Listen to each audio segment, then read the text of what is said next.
آپ نے سنا ہوگا حضور نے سورہ رحمان کے بارے میں فرمایا ہے، سورۃ الرحمن عروس القرآن. یہ سورہ رحمان جو ہے یہ قرآن کی دلہن ہے. جیسے دلہن کو آپ خوشنما لباس پہناتے ہیں، آراستہ پیراستہ اس کو گہنے اور اس کو زیور پہناتے ہیں، تو جس طریقے سے سجاتے ہیں آپ دلہن کو، اللہ تعالیٰ نے ایک سورت قرآن مجید میں یہ ایسی رکھی ہے سورہ رحمان کہ اسے خوب سجایا ہے. اس میں الفاظ کا در و بست، اس کا اپنا ایک ڈیوائن میوزک ہے. وہ تو اللہ تعالیٰ قراء جو ہے خاص طور پر مصر کے قراء، اللہ تعالیٰ ان پر رحمت نازل فرمائے، ان کی خطاؤں سے درگزر کرے.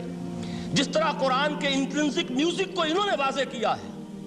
واقعہ یہ ہے کہ اگر یہ لوگ نہ ہوتے، شیخ عبد الباسط محمد عبد الصمد، شیخ محمود خلیل الحصری، یہ لوگ کہ جنہوں نے قرآن کے اس غنا میوزک، یہ لفظ جو ہے آپ حیران نہ ہو کہ میں یہ کوئی شاید توہین کر رہا ہوں قرآن کی، حضور نے یہ لفظ استعمال کیا ہے.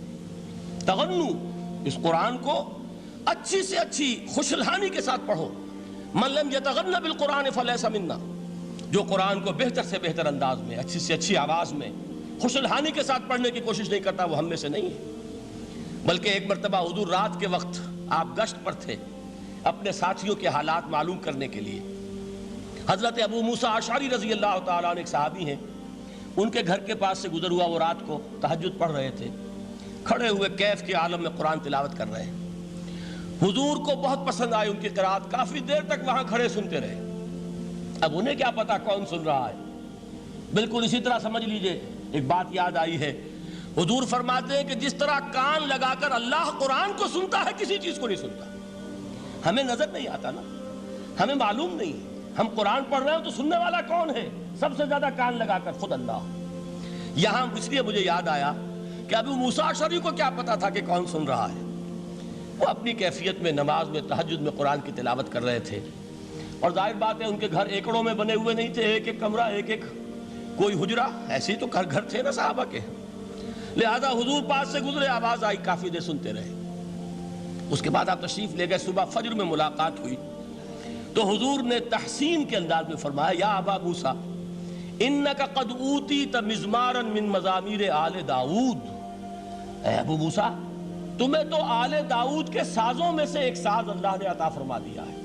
جس طرح حضرت داؤد لہن داؤدی مشہور ہے کہ جب وہ پچھلے پہر رات کو حمد کے ترانے الاپتے تھے، قرآن میں ہے کہ پرندے شامل ہو جاتے تھے ساتھ، اور پہاڑ وجد میں آتے تھے، پہاڑ بھی ان کے ساتھ شریک ہوتے تھے.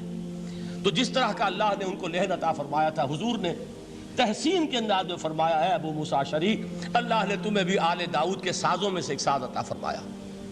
بہرحال قرآن مجید کا جو یہ میوزک ہے، قرآن کے الفاظ کا جو حسن ہے، جہاں تک حسن معنوی ہے وہ تو ہر لفظ میں ہے، لیکن یہ حسن ظاہری، حسن صوتی، حسن لفظی، یہ اپنے کلائمیکس پر آپ کو نظر آئے گا سورہ رحمان میں. لیکن قرآن میں یہ سورت اس اعتبار سے بھی ممتاز ہے، اس کی 4 آیات پر ذرا توجہ کریں گے، عجیب حقائق سامنے آئیں گے. جہاں یہ قرآن مجید کے حسن صوت اور حسن لفظی کی معراج ہے، وہیں اس کی پہلی 4 آیات میں 4 چوٹی کی چیزوں کا ذکر ہے، سب سے اونچی چیزیں. پہلی آیت کیا ہے؟ الرحمن.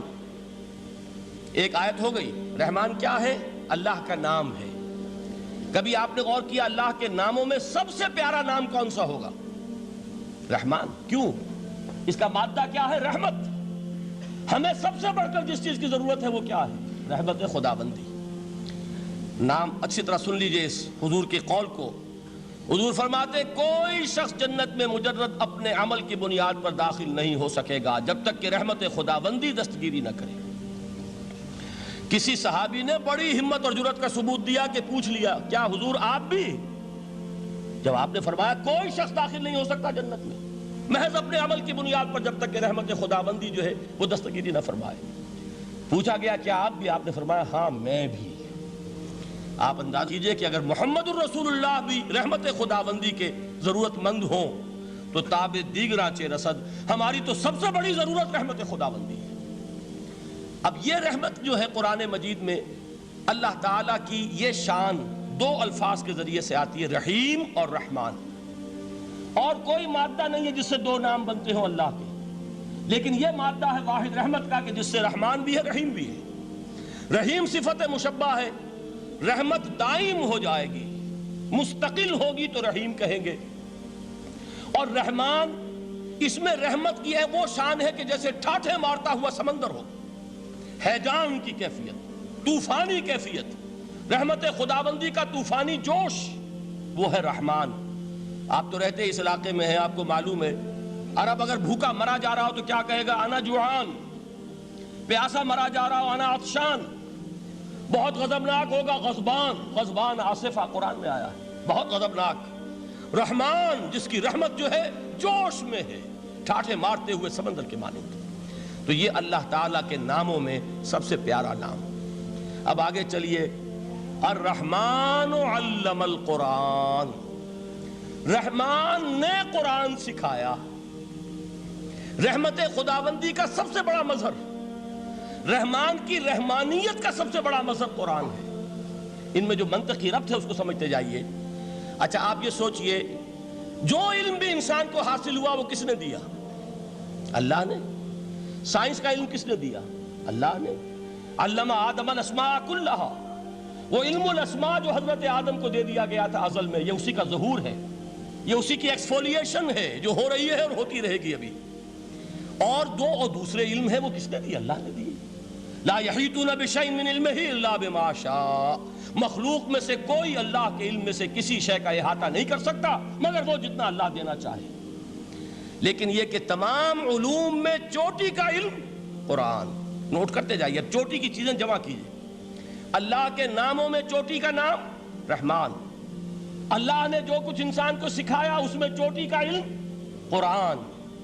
خلق الانسان، انسان کو پیدا فرمایا۔ سوال یہ کہ حیوانات کو کس نے پیدا فرمایا؟ آسمان کس نے پیدا کیے؟ زمین کس نے پیدا کی؟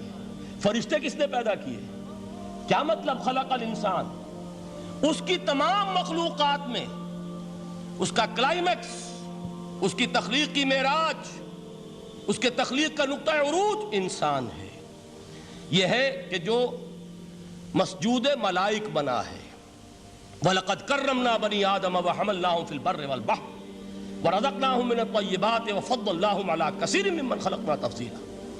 تو تخلیق میں سب سے اونچی تخلیق انسان کی، علموں میں سب سے اونچا علم قرآن کا، اللہ کے ناموں میں سب سے اونچا نام رحمان۔